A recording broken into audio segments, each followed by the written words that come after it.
Hello, my name is Amir Idris.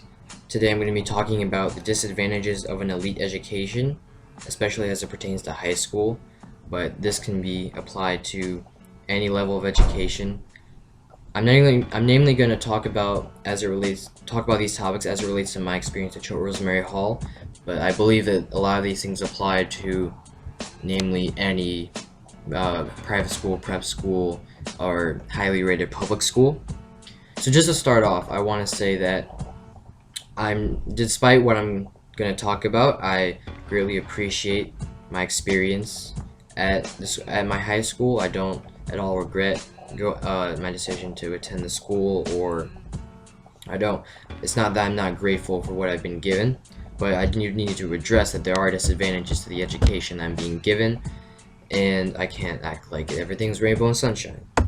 So the first two things I'm going to talk about are being afraid to try new experiences and doing things for colleges slash recognition. And there's a last final topic that I'll get to later that isn't as related to those two. But first off, being afraid to try new experiences, it's a sort of ironic thing that has to happen. The fact that as coming in as a new student, especially as a new freshman, uh, the I don't know, first month, the faculty shower you with the idea that trying new experiences is all about high school is all about trying new experiences. It's all about finding who you are, and you need to try, fail, get up again, and try all these different things to find out what you're good at. And I really took that to heart. Uh, for I think I still do take it to heart, but especially for my first 2 years, where I was trying all different clubs, and I was trying new sports and trying to do different classes, and I was having, well, I think I really discovered what I like to do, and I learned a lot about myself. But the irony is that once about sophomore year hits, a lot of students felt that they can't try all these new things, and I kept asking them, why don't you try this? Why don't you try that? Just if you've never done it before, just try it. And they feel that they don't want to dedicate time to something that they might not be strong at, because as it pertains to a resume, or as it pertains to their career, their choke career, they'll say that if they're trying all these new things and they don't do as well on them, it'll look as if they didn't do well at their time in high school. They tried this, they tried that, maybe they got a C in this class, maybe they never got a varsity letter from a sport because they're always hopping around, and they say that they'll look like a worse off as a student, which is really unfortunate. I think this exists at any school, but especially exaggerated at these schools. And going hand in hand with that is doing things for colleges slash recognition. This happens a lot with special programs, such as study abroad in another country, or arts concentration, where you're doing really focusing on an art.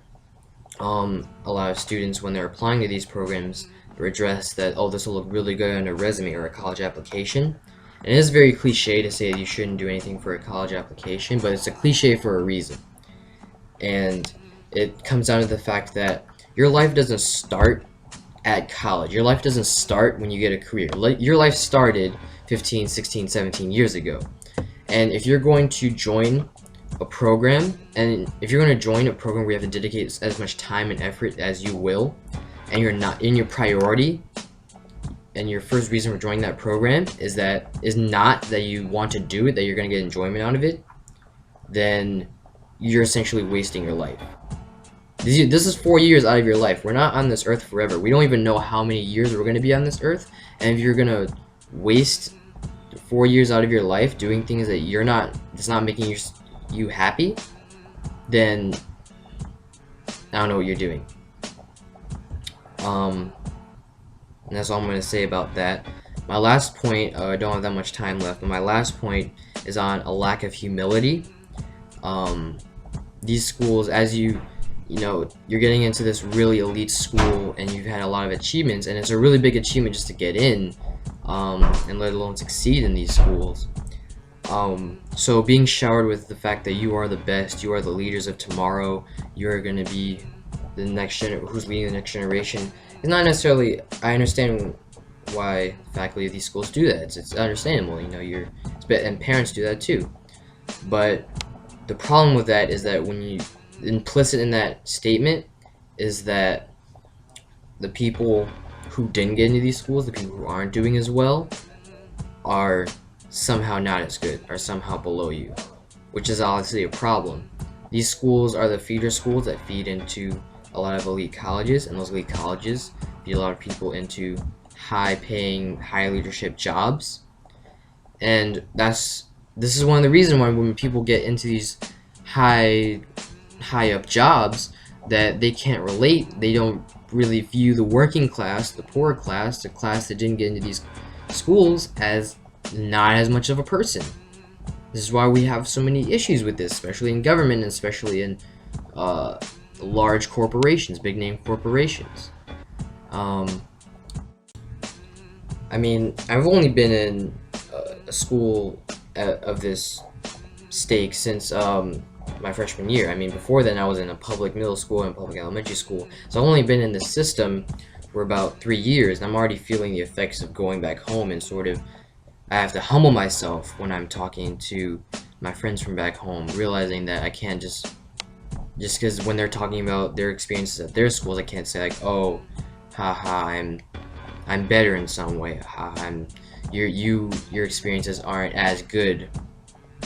I have to take a step back and realize that I can't do that. That's not valid, because those people in these positions, a lot of people are smarter than some of the people you'll see in these elite education systems. In a lot of ways, I mean, people have different skills. There are a lot of these people that will succeed more than me in certain facets.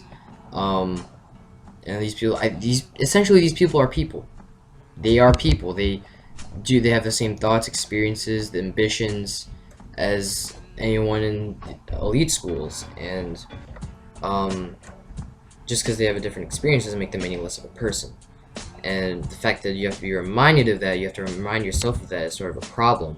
But the good thing about it is in your control. You can self-analyze and ask yourself, am I as humble as I should be when I go home for vacation, when I'm going out of my bubble of a preparatory school?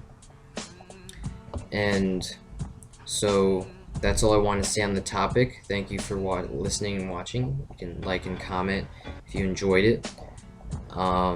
And I hope you took something out of this. Have a good day. The real disadvantages of an elite education. If I'm trying to get somewhere, especially in the dining hall, please do not step in front of me and proceed to tell your entire life story to a person you see every single day. Please do not stand in the middle of traffic, move to the side, and let me get to my destination. If someone has a shorter first name than their last name, there is absolutely no reason to call them by their last name. I do not have a problem with this if you're a friend of mine, but please know if I do not know you, you do not have authorization to touch my hair.